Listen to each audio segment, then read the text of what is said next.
Now I am become death the destroy of world. Oppenheimer कौन था?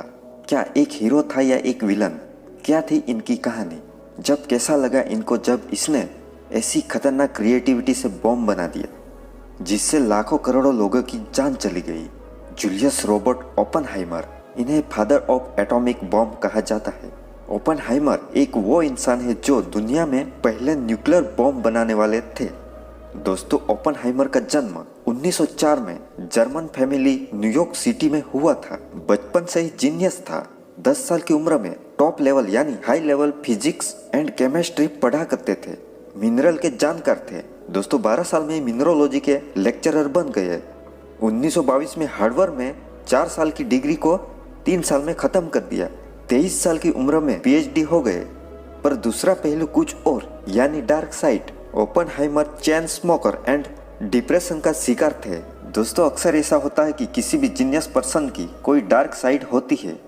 1930 में जब एडोल्फ हिटलर का राज था, जर्मनी में हिटलर की तानाशाही चल रही थी। परेशान होकर ओपनहाइमर अमेरिका भाग गए। उस टाइम के genius Albert Einstein, John von Neumann, Leo S Szilard, Hans Bethe, Edward Teller, Enrico Fermi, ये सब अमेरिका चले जाते हैं। दोस्तों, जब हिटलर का रोष जर्मनी में चल रहा था तब अमेरिका को युद्ध से बचने के लिए न्यूक्लियर बॉम्ब बनाने की जरूरत महसूस हुई। अब दोस्तों, ऐसा बॉम्ब बनाने के लिए जीनियस साइंटिस्ट की जरूरत पड़ी।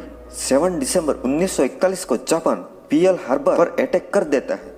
13 अगस्त 1942 में मैनहट्टन प्रोजेक्ट की शुरुआत होती है और इस मैनहट्टन प्रोजेक्ट का कर्नल वेस्ली रिचर्ड को हेड अपॉइंटमेंट किया जाता है और ये डिसीजन लेते हैं ओपनहाइमर को एटॉमिक बॉम्ब डिजाइनर के तौर पर। इस प्रोजेक्ट को सीक्रेट रखा जाता है। इसके लिए पूरा सिटी बनाया जाता है। दोस्तों, हजारों साइंटिस्ट इस प्रोजेक्ट में शामिल थे। इस साइंटिस्टों का केवल यह काम था कि यूरेनियम 238 से 235 बनाना, क्योंकि यूरेनियम 235 ज्यादा चेन रिएक्शन कर सकता है। वॉशिंगटन में यूरेनियम पे अलग से काम चल रहा था। अब दोस्तों, बॉम्ब बनाने के लिए एक ऐसी लोकेशन चाहिए थी जहां आसपास कोई ऐसी वसाहत न हो जहां बॉम्ब बन सके। ओपनहाइमर ऐसी एक जगह के बारे में जानते थे और वो थी Pecos valley. Pecos valley in New Mexico. 2 दिसंबर 1942 जनरल ग्रॉस ऑफ ओपनहाइमर की काबिलियत से बहुत इम्प्रेस्ड हो चुके थे और वो प्रोजेक्ट का डायरेक्टर बनाना चाहते थे। पर कुछ सीनियर मेंबर को ओपनहाइमर पर शक था, क्योंकि अमेरिका को लगता था कि वो देश के खिलाफ हो सकते हैं। दोस्तों, अमेरिका को ओपनहाइमर पर डिपेंडेंट होना पड़ा, क्योंकि ये प्रोजेक्ट इसके बिना पूरा नहीं हो सकता। 20 जुलाई 1943 को ओपनहाइमर को इस प्रोजेक्ट का हेड बना दिया जाता है। दोस्तों, 2 टाइप बम बनाने की प्लानिंग चल रही थी। यूरेनियम 235 जिसे लिटिल बॉय नाम दिया, प्लूटोनियम 239 जिसे फैटमैन नाम दिया। दोस्तों, बम बनाने में 2 मेथड काम करती थी, जिन मेथड को साइंटिस्ट पहले से जानते थे, बट इम्प्लोजन मेथड पहली बार हो रही थी। ओपनहाइमर का मानना था कि उसे टेस्ट करना जरूरी है। अब दोस्तों, टेस्ट किया जाता है ट्रिनिटी टेस्ट। मेक्सिको के रेगिस्तान में बॉम्ब फोड़ा जाता है। लगभग 13 पाउंड प्लूटोनियम गैजेट को स्टील टावर पे 6 फीट हवा में लटका देते हैं। 16 जुलाई 1945 का दिन था। सुबह 5:30 बजे इस बम को हिट किया जाता है। अब दोस्तों, ये देख के सब साइंटिस्ट दंग रह गए। सोच बाहर का बम विस्फोट कभी नहीं सोचा था ओपनहाइमर ने।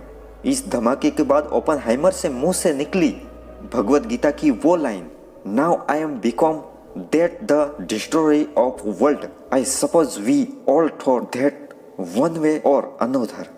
वैसे ओपनहाइमर ने पूरी भगवत गीता की पढ़ाई की थी। ओपनहाइमर भगवत गीता को अपने जिंदगी की बेहतरीन पुस्तक बताते हैं। दोस्तों, 6 अगस्त 1945 को लिटिल बॉय को जापान के हिरोशिमा में गिरा दिया जाता है।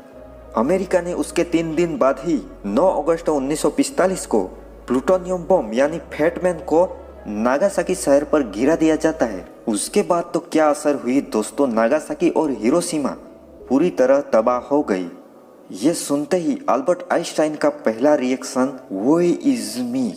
ओपनहाइमर पता नहीं ये देख के खुश थे या दुखी। 17 अगस्त 1945 को खुद वॉशिंगटन में गए और इस बम पर बैन लगाने को कहा। ओपनहाइमर बहुत ज़्यादा परेशान हो गए, दुखी हो गए। मैंने ये क्या बना दिया, फ्यूचर का क्या होगा दोस्तों ओपेनहाइमर को आगे और फिर बम बनाने का ऑफर मिलता है, बट ओपेनहाइमर मना कर देता है। इनकी नौकरी भी छीन ली जाती है। अब दोस्तों ओपेनहाइमर की बाकी की जिंदगी में वो दुनिया में अलग अलग जगह पे लेक्चर देते थे। 1966 में ओपेनहाइमर का देहांत हो जाता है। दोस्तों मौजूदा समय में दुनिया में ऐसे 9 कंट्री है जिसके पास एटॉमिक बम मौजूद है। Russia, United state, China, France, United kingdom, Pakistan, India, Israel और दोस्तों नॉर्थ कोरिया। तो दोस्तों आप लोगों को वीडियो कैसा लगा? वीडियो अच्छा लगा तो लाइक जरूर करना। जय हिंद, जय भारत।